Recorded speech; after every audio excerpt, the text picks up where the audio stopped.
Hey kids, today we're looking at Oh Christmas Tree, its history and holiday traditions. A glittering Christmas tree trimmed for the holiday season is a joyful sight. Children can't wait to decorate their trees for the holidays. Families love to see the decorations on their neighbors' trees. People come together to celebrate the tree lighting at the town hall. Christmas trees make us feel happy and uplifted. How did the Christmas tree custom begin?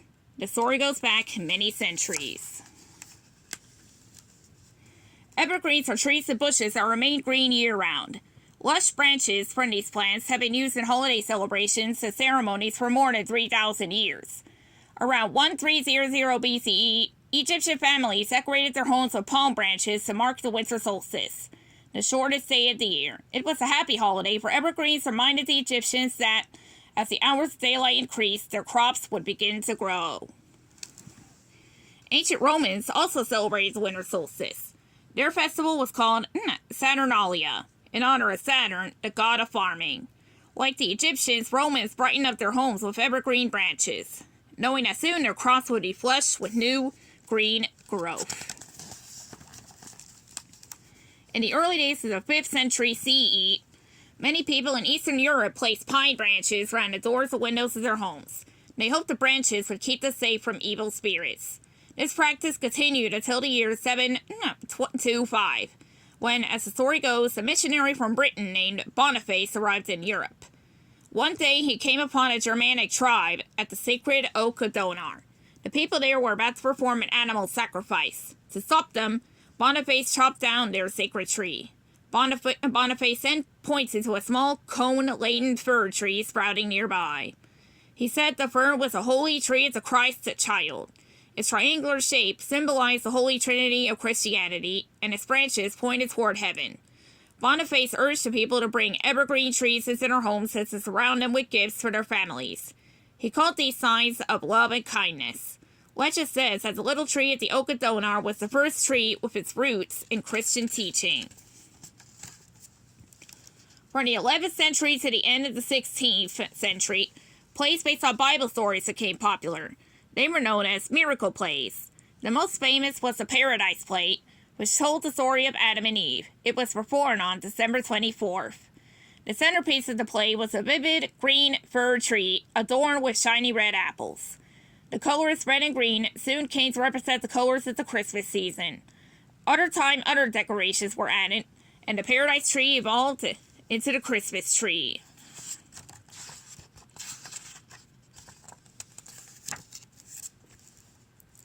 Two legends from the 16th century lay claim to the first decorated Christmas tree. One tells of an evergreen tree trimmed with flowers that was displayed at Riga, Latvia.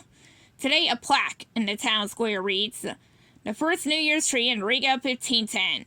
In much of Eastern Europe, a Christmas tree and a New Year's tree were one and the same." A second story tells of the famous German preacher, Martin Luther. While walking home one night, Luther was awed by the beauty of stars shining between the branches of a fir tree. He wanted to share this beautiful sight with his children, so he brought home a fir tree decorated with candles. The little flames looked like twinkling stars. No one knows that these stories are true, but by the 1600s, decorations of candles became a popular way to trim a tree. Buckets of water and sand stood nearby in case of fire. In the 1600s, Germans decorated Christmas trees with fruits and nuts. Before long, ginger cookies shaped like bells, angels, and stars were added. Tinsel made from real silver gave the tree sparkle. Such-sized books and small toys were hidden among the tree's branches, while larger gifts were placed under the tree. German settlers brought the Christmas tree tradition to America, but not everyone welcomed it. Puritans and other religious groups banned the Christmas tree custom because of its non-Christian origins. For the same reason, in May 1659, the General Court of Massachusetts banned Christmas.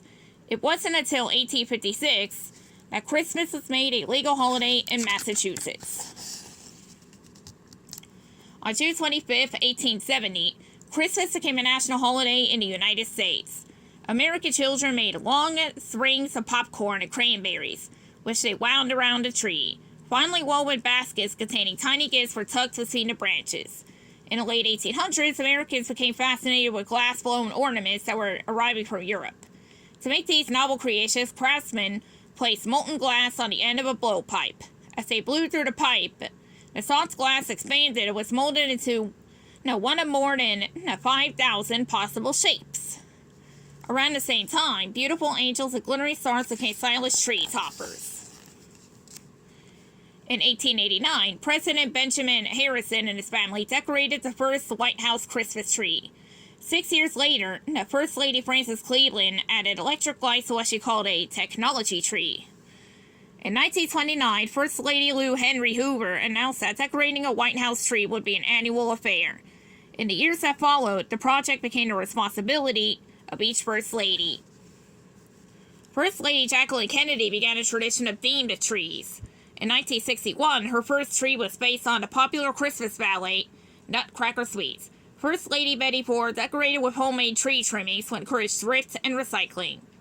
In recent years, First Ladies have asked American artists and craftspeople to create ornaments for the White House Christmas tree. Simple or fancy, the trees reflect to each First Lady's heartfelt design. Over the years, brighter lights were developed. They were safer, too. Not many people use energy-saving LED lights, and a few of the nation's largest trees are powered by solar energy. The beloved Christmas tree has evolved, too. In the 1800s, feather trees became popular, followed by trees made of aluminum or plastic, as well as artificial trees with lights already draping their branches. Despite these creative options, traditional fir trees are still preferred by many. Fir trees that become Christmas trees when their graceful branches are draped with twinkling bulbs and colorful ornaments. But finding perfect trees to decorate is not always easy. The life of a Christmas tree starts in a tree nursery, where seeds are planted in a mounded soil called raised beds. After about 2 years, the best sprouts are replanted in transplant beds, where they continue to grow. When the little trees are 7 to 15 inches, 20 to 40 centimeters tall, they are called seedlings. A Christmas tree farmer buys seedlings from a tree nursery, because each seedling has its own soil, nutrients, and water needs. The farmer buys varieties that will grow well in the type of soil and weather conditions found on his or her farm. The farmer must also consider a kind of tree that people will want in the future. Some fir trees need to grow for 6 to 10 years before they are big enough to harvest. Most Christmas trees are firs, or cone-bearing trees. There are many different kinds of firs for people to choose. Seedlings are planted in the spring. Today, hand planting is rare. Instead, large tree farms use special machines that can plant up to 20,000 seedlings a day. The machine's perfect spacing helps trees grow in a more uniform shape. Despite the appeal of growing Christmas trees, the farmers face many challenges. Weather, mold, insects, and animals could cause lots of headaches. Plus, there is always the possibility of forest fire. One challenge farmers can't control is weather. Winter storms can be devastating. Heavy ice could cause tree branches to crack, ruining the shape of the trees. Too much rain can cause damaging fungi and molds to grow. These can attack tree roots, needles, and trunks. Plants that sick with fungus are cut down in order to save nearby trees. Hungry insects such as aphids, budworms, grubs, mites, and a woolly adelgid weaken trees. In addition to chewing bark and needles, insects can infect trees with diseases. Tree farmers inspect their trees throughout the growing season. When insects in their nests are found, the infested trees are cut down and destroyed. This may save other trees from infestation. Farmers usually try to avoid using insecticides. Chemicals are expensive and unhealthy. One exception is the government rule that requires the spraying of trees going to other states. These sprays are used to stop the spread of destructive insects to other parts of the country. Animals thought to cause significant tree damage. Deer, moose, and elk trample seedlings with their hooves and crush branches by rubbing up against them. Rodents, such as meadow voles, chew on a layer of bark called the cambium. This could kill a healthy tree, and because voles live underground, the tree's roots are not spared either. Finally, rabbits snack on new growth, slowing the tree's development. For damage control, workers clear grass from under trees. Despite these precautions, destructive animal behaviors will still kill many trees before harvest. Farmers prune tree branches that are damaged, diseased, or broken. Removing these branches keeps trees healthy. They also have branch tips so the trees grow. They also shave branch tips so the trees grow in perfect Christmas tree shapes.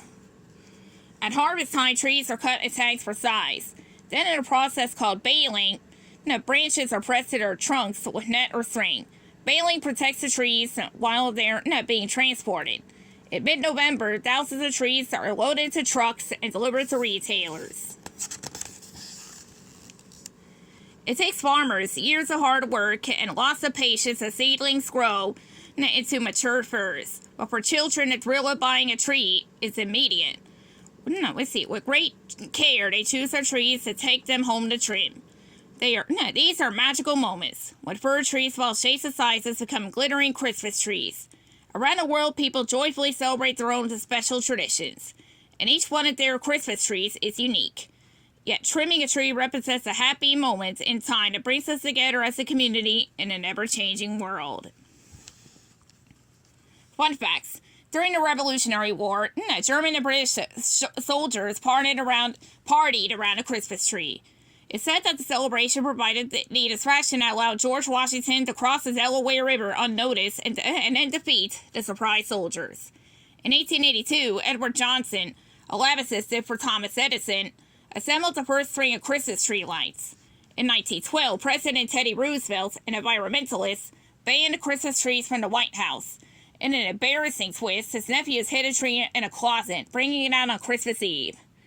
In 1923, President Calvin Coolidge began the tradition of a tree lighting ceremony on the White House lawn. Since 1923, a giant Christmas tree has been displayed annually in New York's Rockefeller Center, followed by a year-long search by helicopter and by foot. A 75 to 90-foot Norway spruce is selected for the honor. According to Guinness World Records, the record for the tallest cut Christmas tree goes to a 221-foot Douglas fir that was displayed in 1950 at the Northgate Shopping Center in Seattle, Washington. The United States has more than 21,000 Christmas tree farms, which employ over 100,000 workers. More than 500,000 acres of land are planted with future Christmas trees.